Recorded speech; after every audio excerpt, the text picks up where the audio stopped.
Now, 26 people have been burnt to death in an accident on the Kintampo-Tamale stretch in the Bono East region. The accident, according to police, occurred Monday morning. The accident involved a Benz Sprinter and a U-turn bus. Both drivers are among the dead. The Sprinter allegedly drove into the lane of the U-turn, causing the accident. We'll speak in the course of this program to my colleague Anas Sabitz to get a lot more details on how this may have occurred.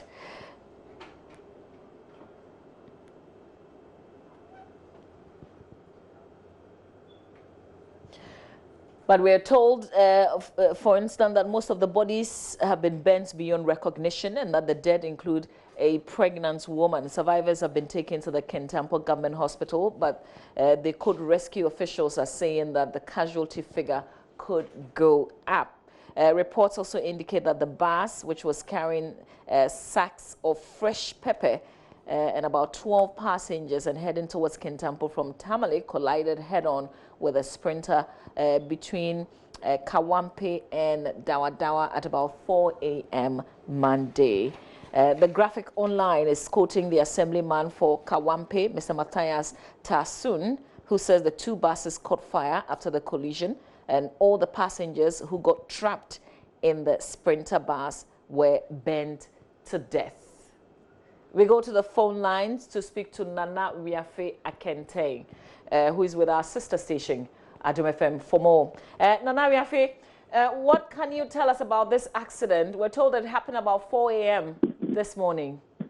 Yeah, so far we've been able to retrieve 30 bodies, out of which 27 of them are burnt beyond recognition. We have one woman and two other men whom maybe the family will be able to identify later on. Unfortunately, that woman still seems pregnant, and the bodies are still lying now along the road here, waiting for vehicles to transport them to the Kintampo Municipal Hospital or any other place of convenience that they will be able to preserve them to wait for their families. Do we know the total number of passengers on both vehicles? No, we don't know for fact, but what we hear is that the U-turn bus was having on board 11 passengers because it was loaded with this green pepper and other sort of vegetables. So it was those things that were occupying even the passenger seats or the bus. So it was left with few seats that were occupied by passengers. So for that, we can say that there were about 11 of them in that U-turn bus. But out of the 207, the way we've seen the seats and others, it will be a 23 passenger, a seater passenger bus. None of them seems to have survived. So for that one, we can say that if it was fully out of capacity, then 23 of them all are now burnt beyond recognition. We cannot know for fact whether it was fully loaded, but the assumption is that before a vehicle of such nature will take off from a particular place to their destination, unless it is fully loaded, it wouldn't take off. So the assumption is that 23 in number. And they are all perished now. They are all beyond recognition. Nana Wiafe, we also hear that some have been taken to the hospital. Do we know the states that they're in? Yes. 6 weeks, we were able to get 6 survivors, out of which 5 of them are receiving treatment at the Kintampo Municipal Hospital for now. One of them is here with us. He looks very healthy, but the police are advising him to also rush to the hospital for any inconveniences that are about to happen to him. So we can say that 6 of them have survived. Okay, great. Is he 11 able, or 12 in the bus. So this person that you say, from just looking at him, he looks okay. Is he able to say exactly what happened in terms of how the accident occurred? Yes, he tells us that even though he was a bit asleep, he heard the sound boom, and all of a sudden he saw that there was an accident, but the whole place was dark. And so he managed to get exit points where there was leaf screen and others. So he tried pushing hard and he was able to break one of the windows where he passed through, and he helped other 6 of them, 5 of them, who also followed through that particular exit, and then they came out of the bus. But he said he didn't even know that it was collusion. It was later he saw the smoke coming from all over, and by the time he was the only person who was a bit healthier and could monitor things until later on other rescuers came in. So he said it was around 3:30 thereabouts that the incident actually occurred, and all what he saw was that he had been able to get out of the bus, and he saw the smoke and other things coming out of both vehicles. Did he say which of the buses he got off from? He was in the U-turn bus that was coming from the Boko side. So what is police initially saying? The police are also based on these reports that I'm giving you, because they were also here. They've also came to see the situation, and they have also confirmed that, yes, these are the dead bodies. But from their point of view, the accident might have caused by the U-turn bus, because that is the bus that actually veered off its lane and crashed into the 207, which was coming from the southern part to the northern part. And it is obvious that the U-turn bus actually veered off and crashed. So either there was a mechanical fault in the bus, or the driver might have been sleeping at the time. And has the fire service, we see in the videos that you forwarded that the fire service was on the scene. Do we know if they've been able to clear the road, at least for people to... Actually, they were the first rescuer to be in the scene, and they tried to, at least when the fire first, before able to break into the vehicle proper. And even as I speak to you, the 2 buses are still in that losing point. They have not been able to fully separate them, because the way they have put on, it is not so easy to even separate the 2 apart.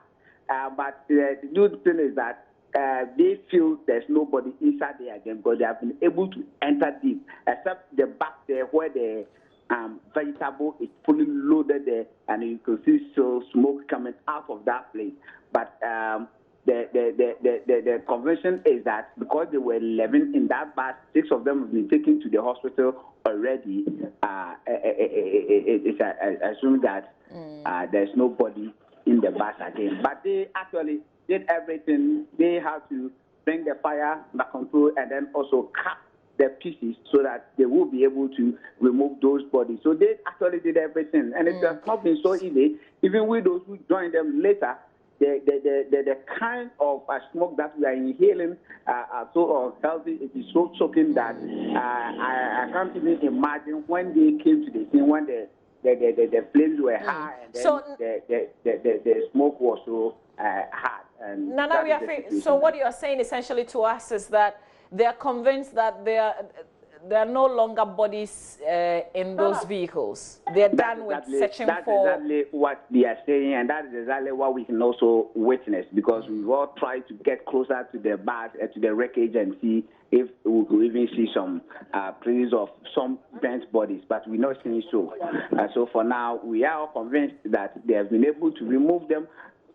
However, the way the bus is still said, they are still also waiting for other towing machines to lift the machine. Who knows if people are still trapped even under the vehicle. So until that is done, this is what we can say for now. Great. Nana, I'll leave you to continue monitoring, but we need you to stay safety and so get the necessary health precautions. But we still stay with the subject a while longer, because Professor of Law Henrietta Mensah-Bonsu and National Commission for Civic Education boss Josephine Nkrumah have been suggesting ways of reducing the carnage on the country's roads. They spoke on the Super Morning Show on Joy FM this morning. A lot of it has to do with attitudes, and of course it also has to do with the quality of the kind of vehicles that we find on our roads, the kind of tires we patronize these days. There's a lot of second-hand tires, and we need some policy decisions on that in terms of banning these things, because if you look at the rate of people losing their lives on the road, it is frightening. And for me, who is always on the highways of Ghana, you see it firsthand, the kind of recklessness associated with driving. And then, of course, at the weekends, a lot of people are going back to their villages for funerals and, you know, other engagements. And so some of them are in a hurry to get back, and you have drivers who think, oh, I need to get them back to their destinations as quickly as I can so I can, you know, go back and get another set of passengers and, you know, make more money. So it's a multiplicity of all of these things. But like Mami said, I think we need to begin to enforce the laws, because you have people who should have been charged with negligence and manslaughter, but they're going scot-free, and this has contributed in no small way to the kind of slaughterhouse that my boss, my former lecturer is referring to. We're losing a lot of manpower as well, yes. And it's sad that we should wake up on a Monday morning to the news of at least 26 people dying in such a gory manner on our roads. Prof, do you think that it is an issue of needing new policies, or just enforcing what we have and finding a way to minimize the consumption of alcohol over the weekends? Thank you, Charlotte. Let me start by saying good morning to your listeners, and also a shout out to my second daughter, Mami, whose birthday it is today. Happy birthday. She's 30-something. That's all we need to know. You asked an interesting question, and you have concluded that alcohol has a part to play in it. Yes, it may be true, but I think there are a number of factors. Mm-hmm. Certainly, there's a lot more movement at weekends for funerals and so on. People leave home very early, especially if they are doing day return. Yeah. They leave home very early. Sometimes they have not eaten, mm-hmm. which means that their sugar level is low. They are making bad decisions on the road. And as a teacher, I've been taking interest in checking which of the drivers has a good sense of mathematics. Because sometimes in overtaking, you can tell it is poor calculation. Yeah. So we may not think of these things offhand, but in truth, some of the poor decisions are based on a poor sense of calculation as to whether I can overtake this vehicle and be safe. Or whether I even need to overtake this vehicle. Or whether indeed you need to overtake the vehicle at all. Sometimes I also find, because today is International Women's Day, it's a point I'll make.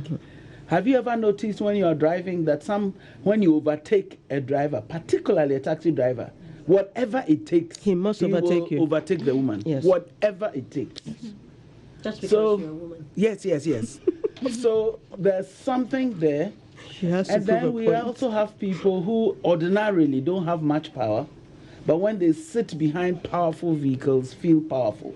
True. Right. And then they bully smaller vehicles on the road and so on. I think it's a multiplicity of factors. And maybe we really should take time to study what is happening, because we can't keep losing 26, and they're expecting a lot more, so they're not done. And I'm told it was a kind of head-on. Yes. How can there be a head-on collision unless somebody is sleeping and so going out of their lane?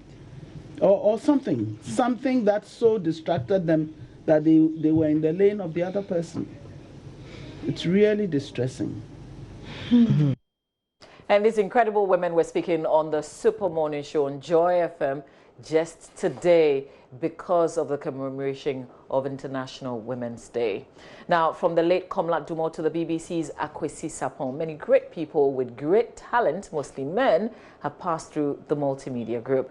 But so have the women. The platform provides a platform for growth and the development of talent. As the world celebrates women this week, former news anchor Jifa Bampo shares her experience working with JoyNews as a woman. The work environment has not been made for men, has not been made for women. It has been tailored to women. So as a young company, the company has had to grow and develop policies that favor women who are in a unique situation, married single mother, have children, have a family to look after. But it's not easy because the broadcast times can't really be changed. But I would say and give credit to the management that they were always sensitive to women. And for this, I would always doff my hat off for Kwesi Trum, doff my hat off for Echikwam. If you went to them with your unique need, they would at least urge your manager to try find a way to help you. It's one of the reasons why I remember in 2008, I had to go away for about a year on maternity leave. And I actually went even before the time. And the company made sure that I had what was required. Not once, not twice, 3 times. In fact, I think in 2013, I was even away for longer, a year and a half. There were rumors that I had been sacked and all that, but it wasn't the case. But I think the company has grown in that respect. And I see there are many, many women working for the company. When I initially joined, I think we were just three. Like in the newsroom, it was Matilda, myself, Araba. Then we had like interns. So Nana Majima and Asante joined us. It was a really male-dominated environment. Now I see lots of women, which is good. And they're not just doing stuff for the cameras. You have Gifty Ando Apia, who is doing hard news, which used to worry, I admit, was one of my worries, that we weren't getting enough women into the spaces that mattered. And hard news, politics, security, those mattered. But for a long time, I was the only one. You know, others would just love to do the simpler stuff. But I'm happy to see more women, more female colleagues doing that. And I want to hope that that is something that will continue with policies that also allow the women to grow and to thrive. You know, I must say, I remember when in 2010, when I returned after, you know, the support that the company had given me, I'm telling you, 2011 was my best year in terms of work. I mean, I just came in energized. I just worked. I think it was a year I won 2 or 3 awards or something. So it makes business sense to support women who work for you, because once they come back from whatever hiatus, they will give you their all.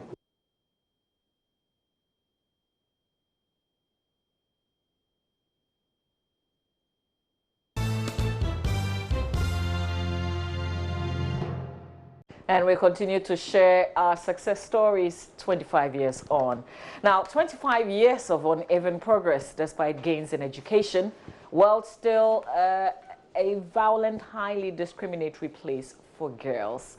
Well, we're coming to have a conversation on the back of many things that has happened, including the CDD's Afro Barometer not too long ago, which says Ghanaian women have less financial decision-making power, they lack in political participation, and we will delve deeper into it. Joining me is Reverend Dr. Comfort Asare. She's Director, Department of Gender, Ministry of Gender and Children and Social Protection. Good morning, ma'am. Thank you for your time. Also in the studio is Mavis Domi, who is a research analyst with the CDD. Good morning to you as well.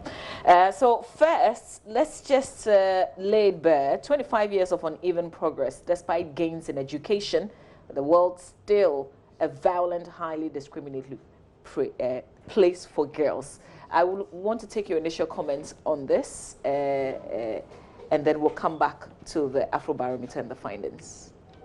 Yes, thank you very much for having me on your show this morning. And I also want to thank our honorable viewers. I call them honorable because without them, we cannot be heard and we cannot have our stories get across to them. 25 years, yes, we've come a long way. We have done so much, but there is still some agonizing gaps that are unacceptable. There is still so much to be done. In fact, according to the UN Women, the whole world, we don't have gender equality in any country. The gaps are still there. The gaps are visible. You come to our own country, we see women occupying high positions. We see a lot of women at the top, but go down there. You see lots more of women who are suffering, women who do not have voice, women who do not have their liberty and freedom. And we are in Ghana. When you talk, some people say that no, there is no inequality. Everybody has their freedom. But there are inequalities in our system. Even beginning from the home, you see a lot of inequalities and injustice going on against girls.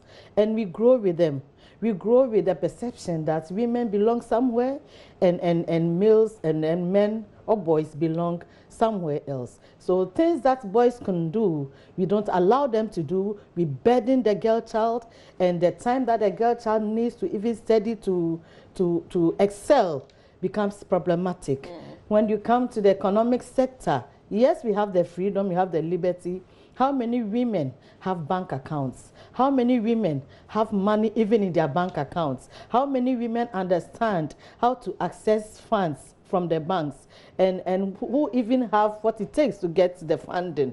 There's so much going on that we really need to sit up and work on our gaps. It's interesting you went to the bank account, because that's also one of the key findings from this Afrobarometer, that women are trailing in terms of ownership. Can you take us through some of your findings? Yes. So when you look at asset ownership, for our recent findings, is alarming. Particularly when you talk of bank accounts. When you go through the analysis to look at how many employment status, you would realize that most women are actually in the informal sectors, right? And most women equally are not, compared to men, are not employed. But let's just look at the informal sector. Most women are there. But yet still, when it comes to owning bank account, when you take 10 women, you only find about 4 of them owning bank accounts. Which is alarming. But somebody may ask, and I don't know if your questions went into that. Why not? Because that's not something that, you know, everybody is free to open an account, for instance. So why would men readily do it and women not want to do it? Right, so we do not ask the why questions, but even looking at the data, in just looking at employment status and comparatively, more men are employed in the formal sector. And to be employed in the formal sector, that means that you would have to have a bank account to actually get your salaries, right? So with that can explain some of the reasons why women do not have bank accounts. But equally, when you look at even the nature of jobs and also our rural settings, really, how much money do these women make in terms of this petty trading? Enough to go and open a bank account that I am saving in a bank, so that I can even access loan in future. Okay. So it's quite telling because of the economic environment within which we find ourselves. Okay, just hold your thoughts there. We'll go to the other findings.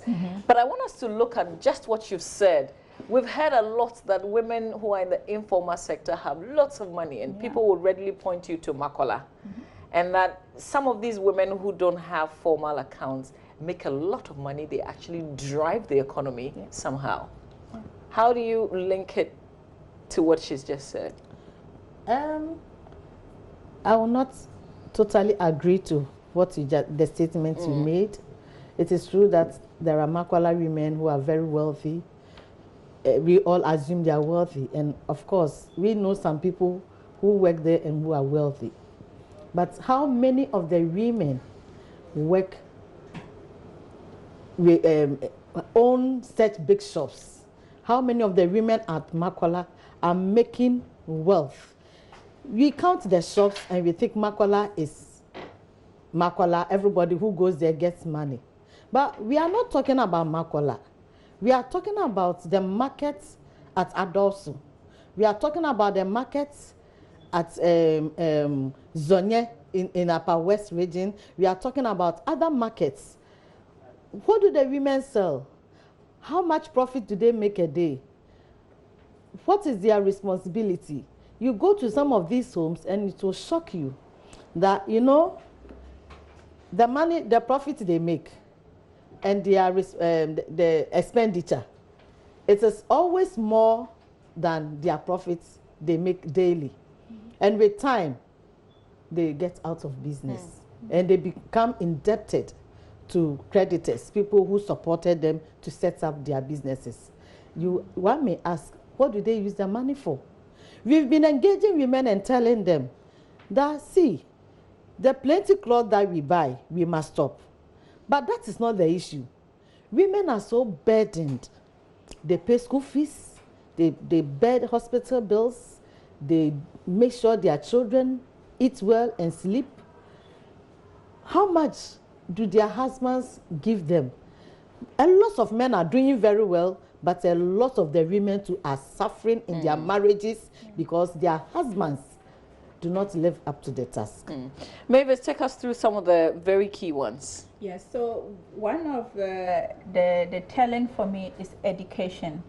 Now, we have made, as a country, we have made a lot of gains, that I must say, in terms of the girl-child education. However, there's still a big gap. As you go higher, there are more men who are educated. From secondary to post-secondary, you have more men. In fact, 10 percentage point difference between the men and the women. So, but when you look at women, non-educated people, we also have more women who are not educated. And this is quite alarming because it means we are not really making, there's still a big gap. We are not making we are not getting to where we are to be. And we have set an agenda, 2030. 2030 is just by the corner.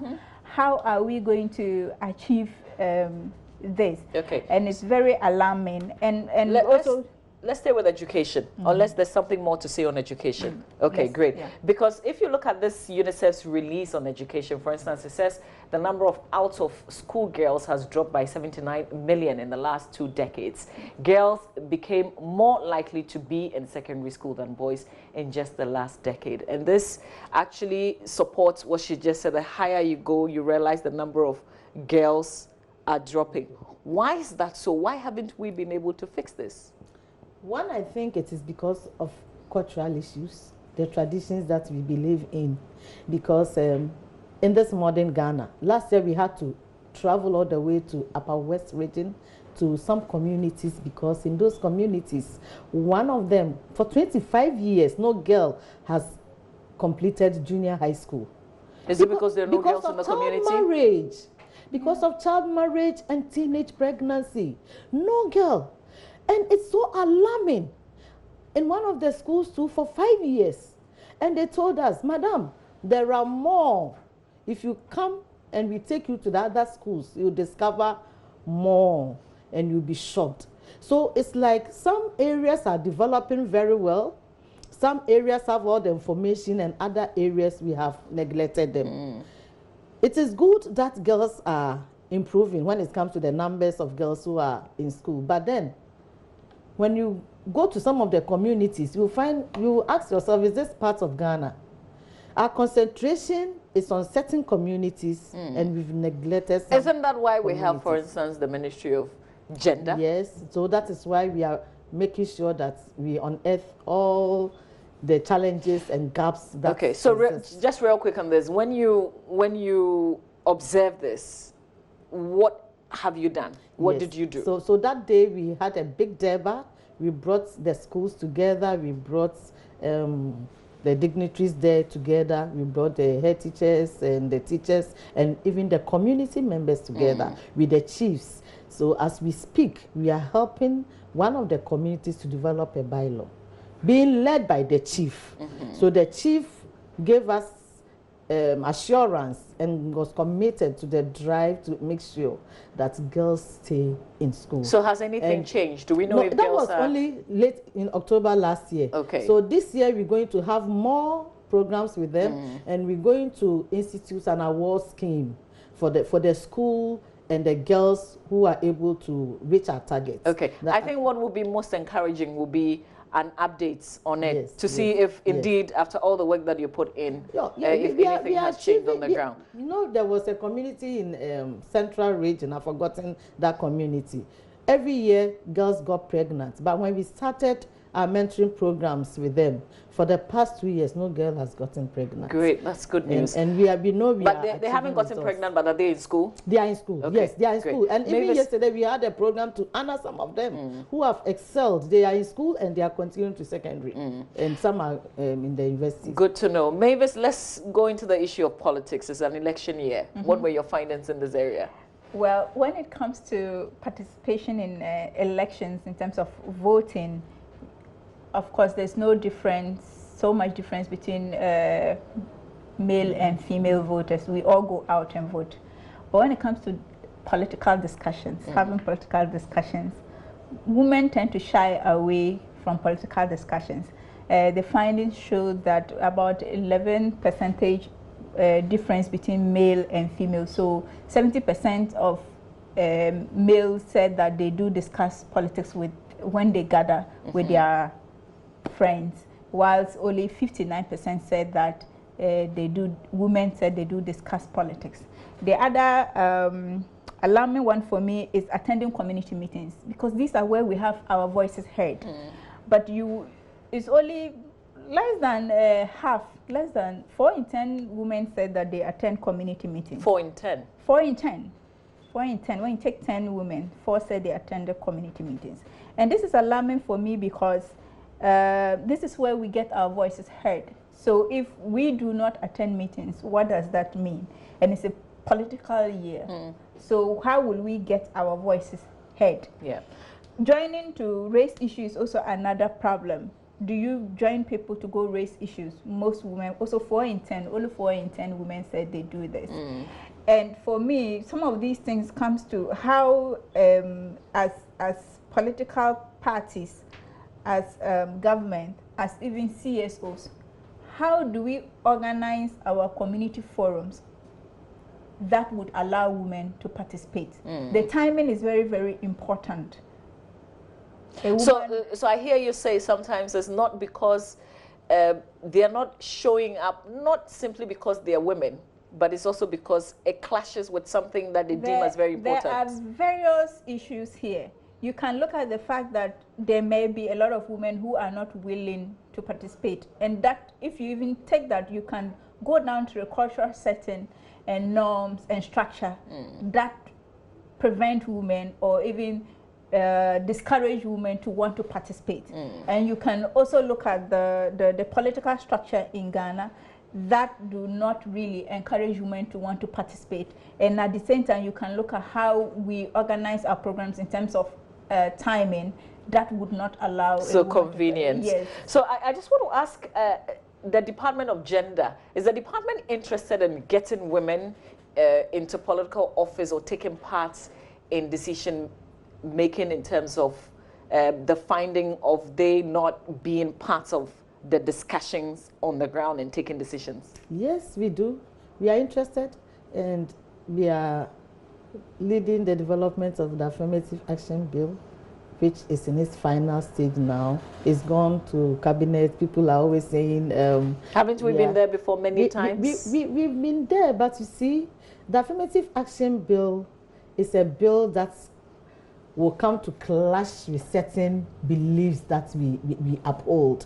And if we are not careful to engage people more, it will come and people will not accept it. But we want the public to own it. So we've done a lot of consultations. We've done a lot of stakeholder engagements to make sure they buy into what we are sending to Parliament. And when it comes to us promoting women in politics or taking up leadership positions, our engagement with communities is to tell them that women to have the capabilities, women to are talented, women to are good leaders. But where do we have to show that capability, if not from the grounds, from these community meetings where a lot of women don't show up? That is a big challenge for us, but we have some of the programs that are just skewed towards women. No man is invited. So that one definitely we get them when they are free, at their free time. Some of the meetings are held in the evenings. Some of the meetings are held on the days that they do not go to markets or they do not go to the farm. so that we can get them. So we don't just go into communities, but we also look at the timing to make sure we get them. And for me, most of the places we've gone, women have been represented, well represented. So this is a finding that I'm not saying that it is not true. It is true. Women are represented, but when they are represented, what strikes you is the certain arrangements. You see men at one side and women at one side, and the women never talk. So as I said earlier on, it's still culture. So if you attend and you don't talk, how have you contributed? You just came to be counted. So we urge them to speak, because if you do not encourage them to speak, they will never contribute. If you do not make a conscious effort to tell the men that, please, now we want to hear from the women, they will never talk. Let's also look at, and I'm not sure if your research touched on violence, but this one from UNICEF says violence against women and girls is still common. In 2016, for example, women and girls accounted for 70% of detected trafficking victims globally, most for sexual exploitation. An astonishing 1 in every 20 girls aged 15 to 19, around 13 million has experienced rape in their lifetimes, one of the most violent forms of sexual abuse women and girls can suffer. Why do we continue to be, an answer to the question, did you touch on sexual violence? No sexual violence, but we did ask the question of whether respondents agree that a man can beat his wife, and majority, doesn't matter whether male or female, a large significant majority said no, they do not support the beating of women. Okay. But we did not ask questions on sexual violence. Okay. So let me ask you, ma'am, why do we, and the point is, we do a lot of work. We hear a lot of the things that, for instance, the ministry has been doing, government has been doing, there are a lot of CSOs. Why do we still continue to record such greater numbers when it comes to sexual violence? I think the issue is with the enforcement of the law. The enforcement of the law. Some of the cases have lingered on for far too long, because when it's sexual violence, already the female, or whether woman or girl, feels ashamed to come out to let people know that I have been raped. It's a difficult thing. And it goes to courts. It goes on, and it reaches a point they say, I'm no more interested. I'm no more interested. There are cases that women have pulled out. I have handled one case, we begged them, she even removed her chip so that when you call, it doesn't go through. You can reach her. Then one day she just pop up, comes to the office and says, Madam, I want to continue with the case. I said, the police are even looking for you, so go and continue the case. She didn't go. So why do you think what is stopping girls? Families will sit you down, will tell you are going to destroy your husband's work, or the man who has raped you are going to destroy his work, his reputation. It will also affect our family reputation. They will say so many things that the women become convinced that no, this is not a good thing to do. I cannot go to court with a rape case. So enforcement is a big issue for us. The law agencies are doing their best, but the victims themselves, if we do not put measures in place to force the cases to be tried, and we give them that option for them to pull out, it's be difficult for us to. So the good really thing is the ministry is on top of this. You know what the issue is. We know what the issue is. How are you reversing this trend? What are you doing to correct it? I think a lot of engagement is going on. We have, government is also committed now. I know that government has released funds for the ministry to pursue a lot of, implement a lot of our plans and programs, and also to enforce the Domestic Violence Act by providing shelters where women who have been raped can be kept for some time, or girls who have been raped can be kept for some time. And there was this Justice for Children policy that had in it that girls who are raped should not be made to pay any money at the hospital for the medical bills or whatever. There was actually a lawyer who went to court to enforce that fund set up so that people who are abused, sexually violated, could go and tap into it so they don't pay from their pocket. Yes, I know government has released some funds. I'm aware, but I cannot give you concrete. Okay, maybe that's something that we can follow up later. Yes, you can follow up later. But I know that government this year is really committed to make sure that the fund is in place and girls are protected. Okay. All right, Mavis, I'll give you the last say, just a wrap on your survey. Just to touch a bit on the rape cases, I also think that one of the things that we could do, or the ministry could do, is to facilitate how quickly a case can be tried and ended, because this is an emotional trauma somebody is going through. So and we have different stage of emotional struggles. So as the case drags along, sometimes this causes people to kind of feel, I can't continue this process anymore. You keep reminding me of my pain.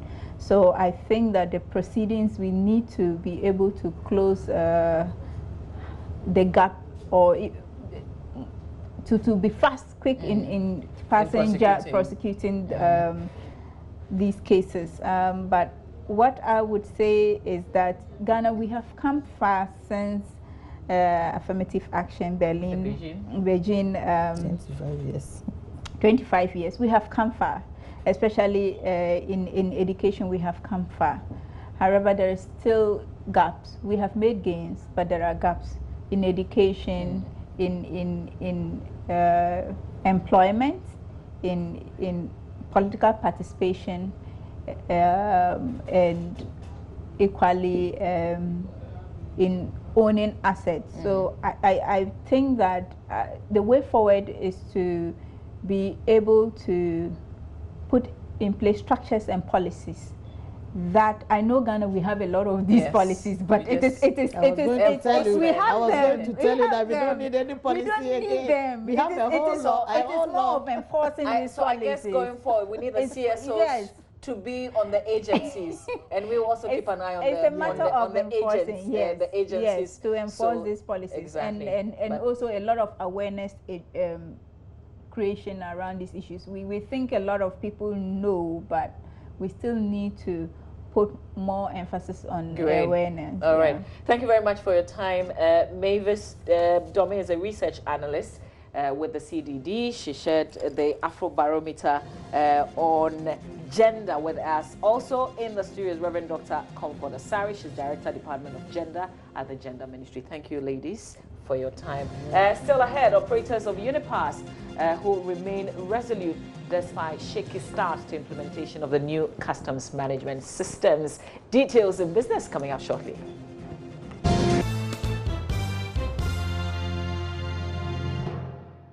Good morning, everyone. Welcome to Business. My name is Darryl Kwao. Managers of the new customs management system, Unipass, insist the objective is to reduce the cost of doing business at the country's seaports and frontiers.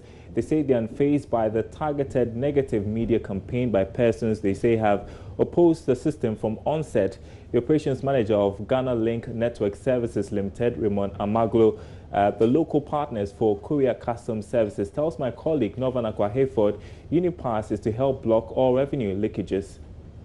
Unipass system is a single system. It is supposed to block all the various loopholes that causes so much leakages in the revenue that are collected at the end of the year. Because there are different systems having to interact, and with the various challenges that comes along, we have issues with leakages, and even our ability to collect, even with what we are collecting, we should be doing far better than that. There are studies to show that currently customs are probably collecting below 60% of what they should be collecting. And in the sub-region, comparatively, we are not where we should be. When government is given a lot of exemptions through going to parliament to get those approvals, when we decided to do benchmark values reduction, you want to blame a vendor for it? Not necessarily. Of course. Who should be held responsible? Of course, when government comes up with policies of this nature, it is definitely going to have an effect on how much will be raised. But the point I'm making to you is that we would have been raising more than we are currently doing. And that is the reason when these policies come up, we even tend to, we are tending to go further down with our collections. The systems in place are not able to ensure that these loopholes are blocked. That is the challenge currently. I mean, Now, oil firm Tullow is confident of smooth production and offtake in the Jubilee field. This follows successful completion of the last phase of the project to fix the turret bearing. Joy Business has got insight into the groundbreaking innovation used in replacing the turret bearing during a tour of the vessel.